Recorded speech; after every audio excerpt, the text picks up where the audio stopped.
Hello दोस्तों, आज के इस वीडियो में हम पढ़ेंगे ड्रेस करने वाले का जी नहीं भरता। पांडवों के वनवास के दिनों में कहीं ब्राह्मण उनके आश्रम गए थे। वहां से लौटकर वे हस्तिनापुर पहुंचे और धृतराज को पांडवों के हाल चाल सुनाए। धृतराज ने जब यह सुना कि पांडव वन में बड़ी तकलीफ से उठा रहे हैं तो उनके मन में चिंता होने लगी। लेकिन दुर्योधन और शकुनी कुछ और ही सोचते थे। कर्ण और शकुनी दुर्योधन की चापलूसी किया करते थे, किंतु दुर्योधन को भला कितने से संतोष कहा होता। वह कर्ण से कहता, कर्ण मैं तो चाहता हूँ कि पांडवों को मुसीबतों में पड़े हुए अपनी आँखों से देखूं। इसलिए तुम और मामा शकुनी की कुछ ऐसा उपाय करो कि वन में जाकर पांडवों को देखने की पिताजी से अनुमति मिल जाए। कर्ण बोला, दैत्यवत में कुछ बस्तियां हैं जो हमारे अधीन है। हर साल उन बस्तियों में जाकर चौपायों की गणना करना राजकुमारों का ही काम है। बहुत समय से यह प्रथा चली आ रही है, इसलिए उस बहाने हम पिताजी की अनुमति आसानी से प्राप्त कर सकते हैं।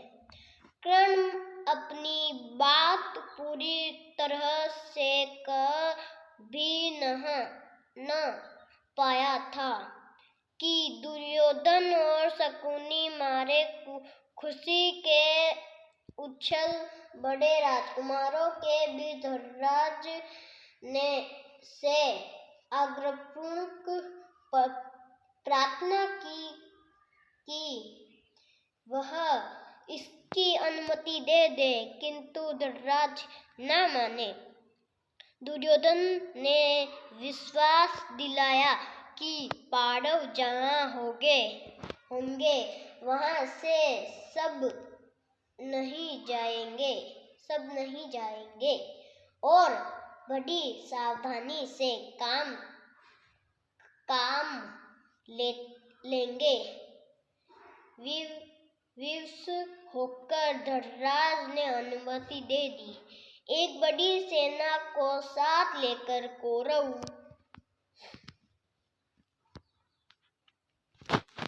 दैत्यवत के लिए रवाना हुए। दुर्योधन और कर्ण फूले नहीं समाते थे।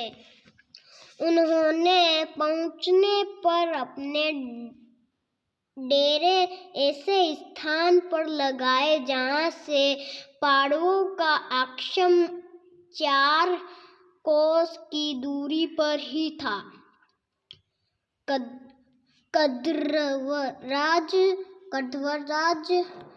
चित्रसेन भी अपने परिवार के साथ उसी जलाशय के तट पर डेटा डाले हुए था।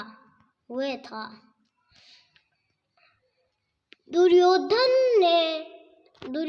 के अनुचर जलाशय के पास गए और किनारे पर तंबू गाड़ने लगे।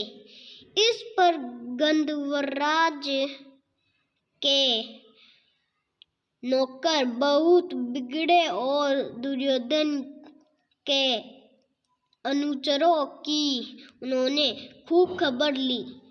वे कुछ ना कर सके और अपने प्राण लेकर भाग खड़े हुए। दुर्योधन को जब इस बात का पता चला तो उसके क्रोध की सीमा न रही। वह अपनी सेना लेकर तालाब की ओर बढ़ा। वहां पहुंचना था कि कौरवों और कौरवों की सेनाएं आपस में भिड़ गई। घोर समग्र छिड़ गया।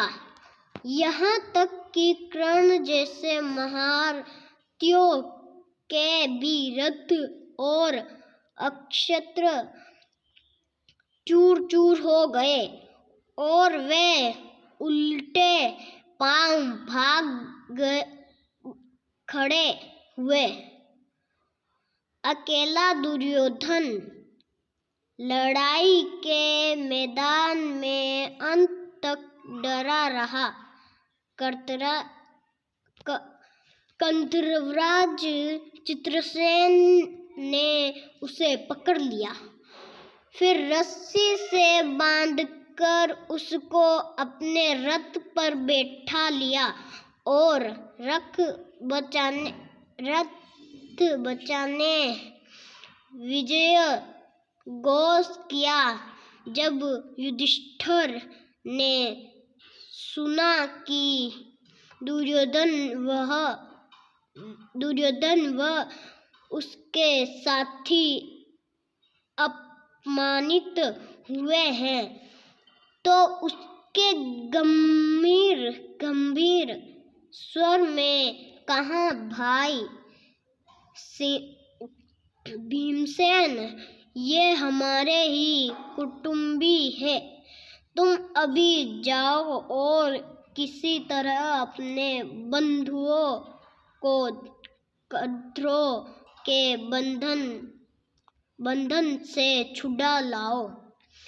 युधिष्ठिर के आग्रह पर भीम और अनुज ने कौरवों की बिखरी हुई सेना को इकट्ठा किया। उम्मीद करती हूँ वीडियो आपको अच्छा लगा तो लाइक एंड सब्सक्राइब जरूर करना। इसका अगला पार्ट हम दूसरे वीडियो में पढ़ेंगे। Thanks for watching. धन्यवाद।